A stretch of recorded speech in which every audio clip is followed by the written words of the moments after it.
Good morning student, BBSc first year geography की कक्षा में आप सभी का हार्दिक स्वागत है। आज हम बात करेंगे महाद्वीप तथा महासागरीय नितल की उत्पत्ति कि जो हमारे महाद्वीप हैं उनकी उत्पत्ति किस प्रकार से हुई, जो महासागर हैं उनकी उत्पत्ति किस प्रकार से हुई, इसके बारे में विस्तारपूर्वक अध्ययन करेंगे। लेकिन उससे पहले महाद्वीप और महासागरों के बारे में जो मुख्य बातें हैं हम पहले उनकी बात करेंगे कि महाद्वीप तथा महासागरों की उत्पत्ति से संबंधित किसी भी सिद्धांत की यथार्थता को समझने से पहले जल और स्थल के वितरण को समझना अति आवश्यक है। जैसे हमारी जो पृथ्वी है ग्लोब के समरूप है और पृथ्वी को हम दो गोलार्धों में बांटते हैं, उत्तरी गोलार्ध और दक्षिणी गोलार्ध।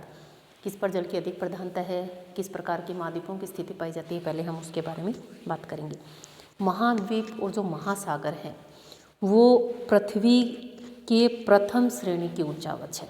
कई बार कॉम्पिटिशन एग्जाम में पूछ लिया जाता है, बड़ा ही अच्छा क्वेश्चन बनता है कि महाद्वीप तथा महासागर हैं वो हमारी पृथ्वी के प्रथम श्रेणी के उच्चावच हैं।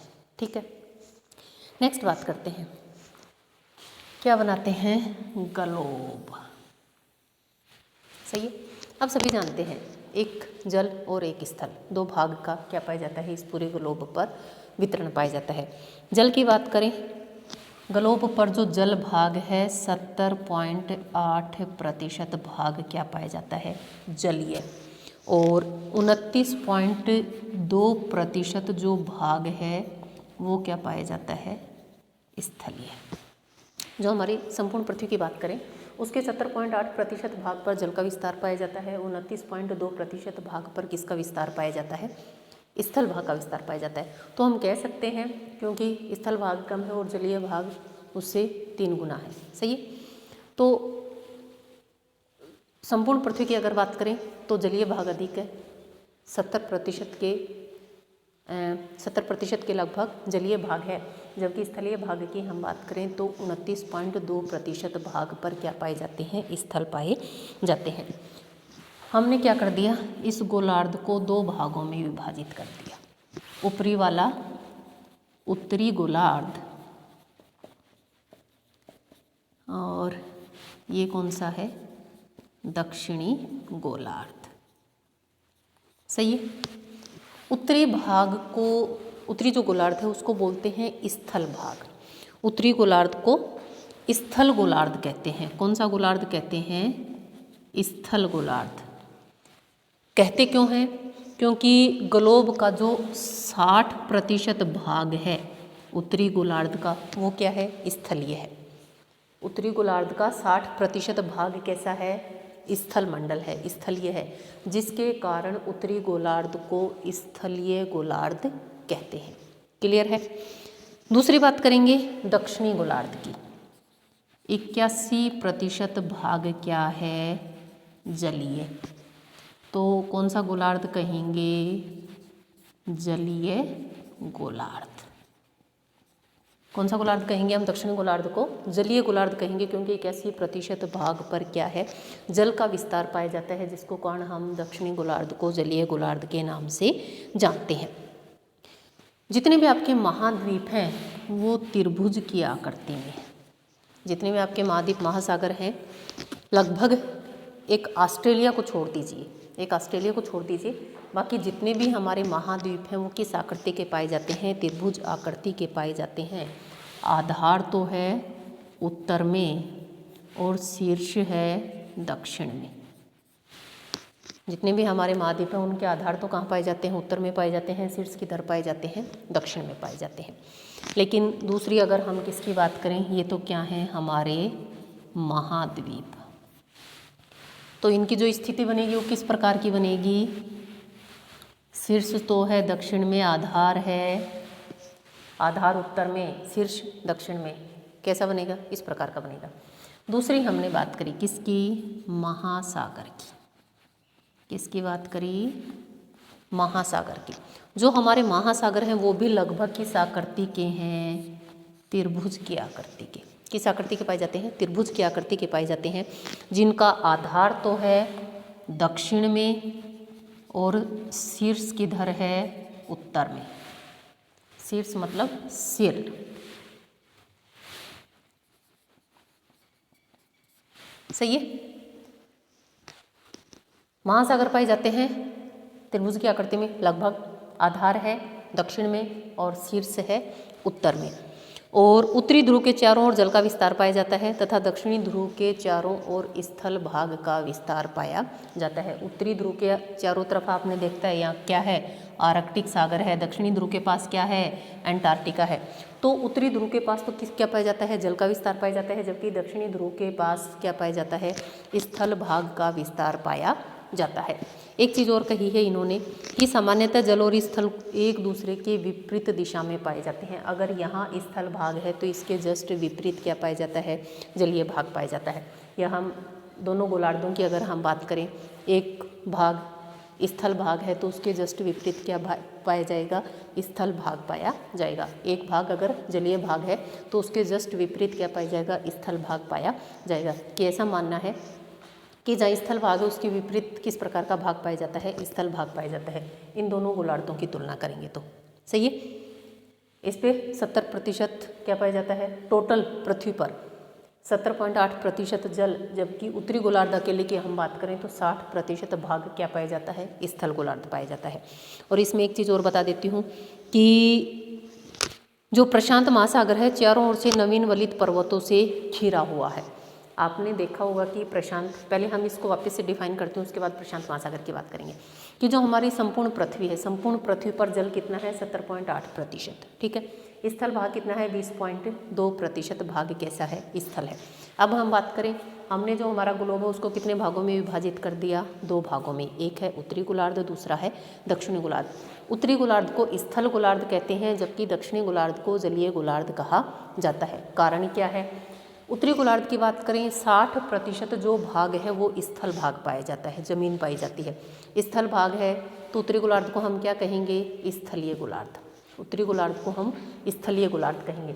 लेकिन दक्षिणी गोलार्ध की बात करें 81% भाग पर क्या पाया जाता है, जल पाया जाता है, तो हम उसको क्या कहेंगे, जलीय गोलार्ध। 81% भाग पर जल पाया जाता है, इसलिए हम दक्षिणी गोलार्ध को क्या कहेंगे, जलीय गोलार्ध।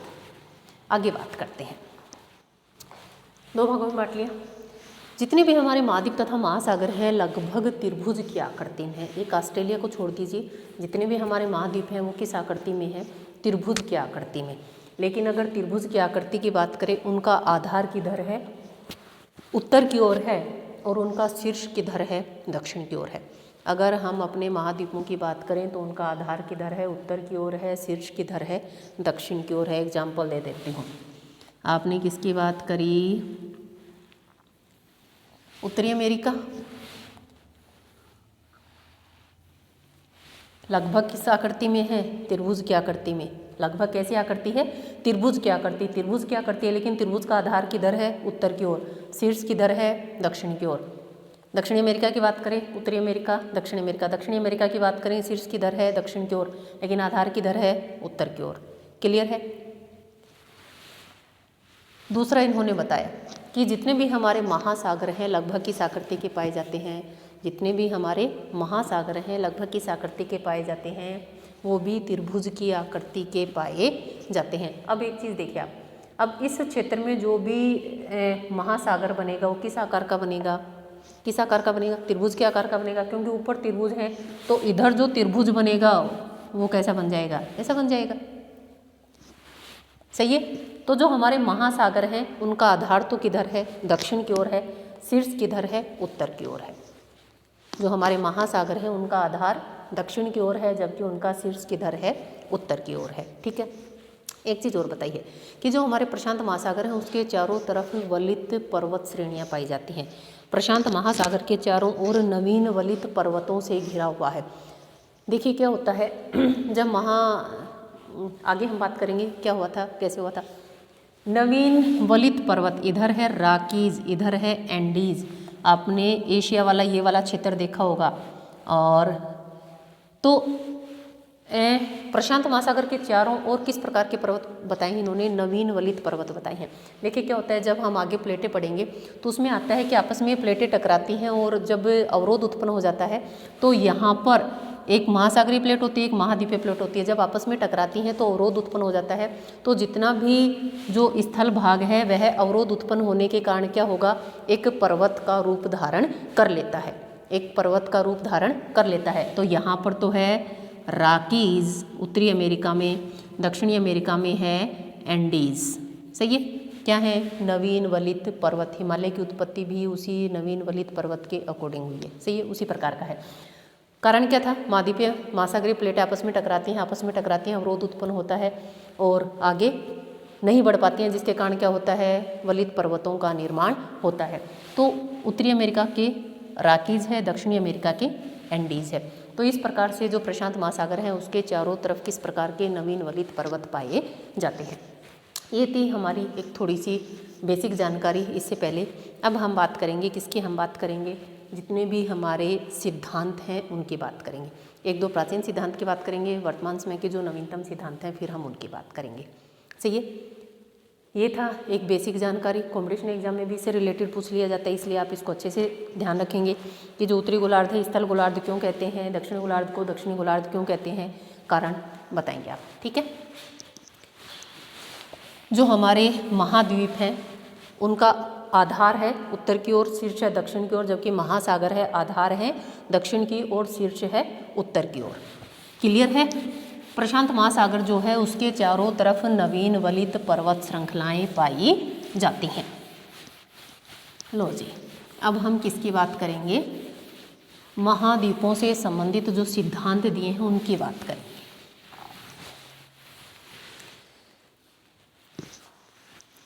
उत्पत्ति से संबंधित समय समय पर विभिन्न मतों का प्रतिपादन हुआ। फर्स्ट एक बात करेंगे हम किसकी, लेपवर्थ एवं लव की। लेपवर्थ एंड लव की परिकल्पना। वर्तमान समय में इसको अधिक मान्यता नहीं है, लेकिन इसके बारे में थोड़ा सा बताना चाहूँगी आप लोगों को कि महासागर तथा महाद्वीपों की जो उत्पत्ति हुई थी उसका मुख्य कारण था पृथ्वी के ऊपरी धरातल पर बड़े पैमाने पर वलन की क्रिया। क्या हुई थी, वलन की क्रिया। इस वलन की क्रिया होने से महाद्वीप तथा महासागरों का निर्माण हुआ था। देखिए होता क्या है, जब तनाव वाली स्थिति होती है तब वलन पड़ता है, इधर से ये जा रहा है, इधर से ये जा रहा है, तो बीच वाले भाग में क्या पड़ जाते हैं, वलन पड़ जाते हैं, मोड़ पड़ जाते हैं। सही है, अब इस प्रकार से क्या पड़ जाते हैं, मोड़ पड़ जाते हैं। ये जो भाग होते हैं और एक ये भाग होते हैं, एक होता है अभिनति, एक होता है अपनति। ये वाले जो भाग होते हैं इनको बोलते हैं अपनति। कि वलन केस में जो ऊपरी भाग है अब ऊपर उठा हुआ, इसको हम क्या बोलते हैं, अपनति। ये वाले जो गहरे भाग होते हैं इनको बोला जाता है अभिनति। ये भी क्या है, वलन के एक प्रकार हैं। जब वलन पड़ता है जो भाग ऊपर उठ जाते हैं उसको अपनति बोलते हैं, जो गहरे भाग होते हैं उसको अभिनति के नाम से जानते हैं। तो लेपवर्थ महोदय जो थे उन्होंने महाद्वीपों की उत्पत्ति या महासागरों की उत्पत्ति से संबंधित मुख्य कारण बताया था कि पृथ्वी के जो ऊपरी भाग था, ऊपरी जो धरातल था, बड़े पैमाने पर उसमें वलन की क्रिया हुई थी, जिसके कारण क्या हुआ था, महाद्वीप तथा महासागरों की उत्पत्ति हुई थी। लेकिन वर्तमान समय में यह सिद्धांत मान्य नहीं है, क्योंकि उसके बाद अनेक ऐसे सिद्धांत आ गए जिनको बहुत अधिक मान्यता प्रदान की गई, और यह जो सिद्धांत था जो अपनी परिकल्पनाओं पर खरा नहीं उतरता है, जिसके कारण इस जो सिद्धांत को अधिक मान्यता नहीं मिलती है। नेक्स्ट बात करते हैं, सेकंड देखिए, सेकंड है लोथियन ग्रीन का चतुष्फलकीय परिकल्पना। लोथियन ग्रीन की चतुष्फलकीय परिकल्पना।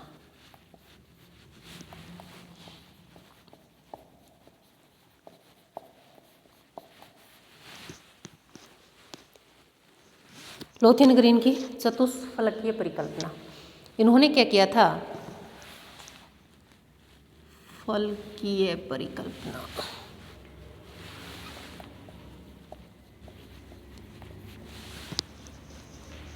लोथियन ग्रीन में होते थे, इनका ऐसा मानना था कि कोई भी गोलाकार वस्तु है, गोलाकार आकृति है, सिकुड़ने के परिणाम स्वरूप वह एक चतुष्फलक में बदल जाता है। कोई भी वस्तु है अगर उसको चारों तरफ से दबाया जाएगा तो किस में परिवर्तित हो जाता है? चतुष्फलक में परिवर्तित हो जाता है। अतः हमारी पृथ्वी कैसी है? गोलाकार है।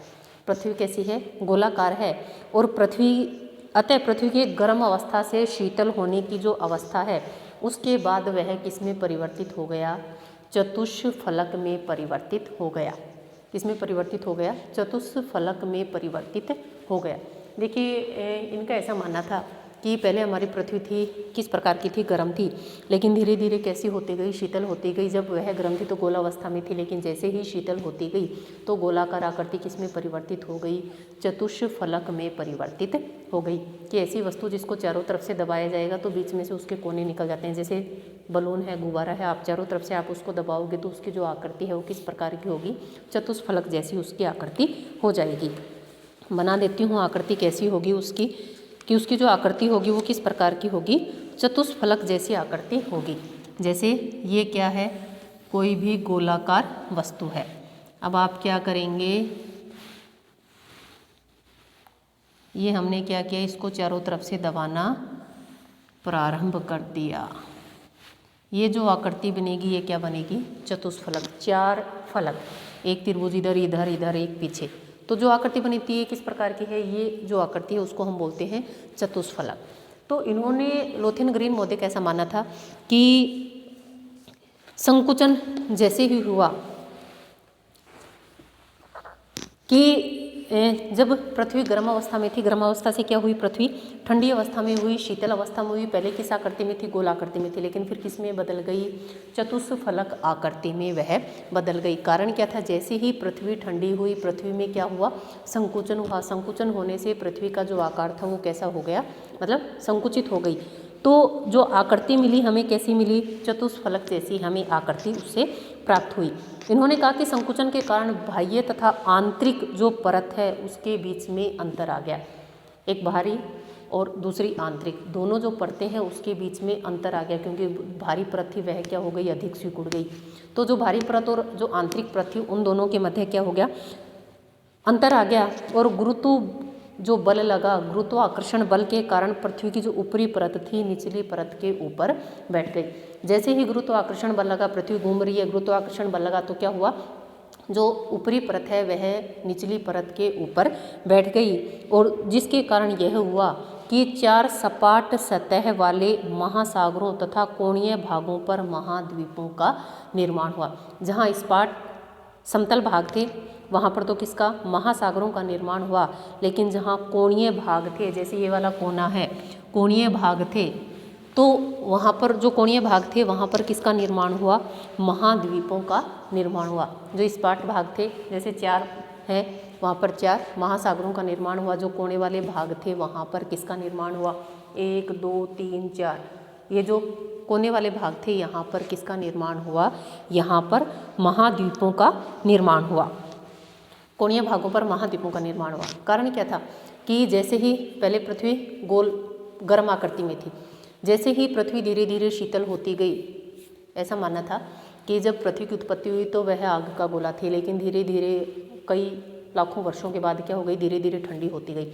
जैसे ही संकुचन होता गया, ठंडी होती गई, तो पहले गोल आकृति में थी, फिर किस आकृति में आ गई? चतुष्फलक आकृति में आ गई। लेकिन जैसे ही संकुचन होता गया, सिकुड़न होता गया, संकुचन होता गया, तो पृथ्वी की ऊपरी परत और निचली परत में क्या आ गया? अंतर आ गया। अब पृथ्वी के घूमने के कारण, गुरुत्वाकर्षण बल के कारण क्या हुआ? ऊपरी परत निचली परत पर सेट हो गई, बैठ गई, और यही कारण था कि यह जो आकृति हमें प्राप्त हुई, इस पर जो सपाट भाग हैं, जो समतल भाग हैं, वहाँ पर महासागरों का निर्माण हुआ, और कोने वाले भागों पर, कोणीय जो भाग हैं वहाँ पर महाद्वीपों का निर्माण हुआ। ऐसा किसका मानना था? लोथियन ग्रीन महोदय का ऐसा मानना था। काफ़ी समय तक इस सिद्धांत को मान्यता मिली, उसके बाद इस सिद्धांत को मान्यता नहीं मिली। ठीक है, काफ़ी समय तक इस सिद्धांत को मान्यता मिली, लेकिन उसके बाद इस सिद्धांत को मान्यता नहीं मिली। एक नया सिद्धांत आया जिसको हम बोलते हैं टेलर का महाद्वीपीय विस्थापन सिद्धांत, जिसकी हम नेक्स्ट क्लास में विस्तार पूर्वक क्या करेंगे? चर्चा करेंगे। तो ये था हमारा लोथेन ग्रीन का चतुष्फलकीय सिद्धांत। आज का आपका क्वेश्चन है,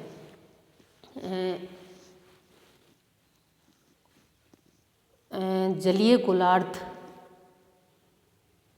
किसे कहा जाता है? कौन से गोलार्ध को कहेंगे? जलीय गोलार्ध कौन से गोलार्ध को कहेंगे? कारण भी बताएंगे क्यों कहेंगे। पृथ्वी के कितने प्रतिशत भाग पर जल का विस्तार पाया जाता है? पृथ्वी के कितने प्रतिशत भाग पर जल का विस्तार पाया जाता है? प्रशांत महासागर के चारों ओर किस प्रकार के पर्वत पाए जाते हैं? दोनों क्वेश्चनों का आप मुझे कमेंट करके आंसर करें। आज के लिए इतना ही, धन्यवाद। मिलते हैं नेक्स्ट क्लास में एक न्यू टॉपिक के साथ।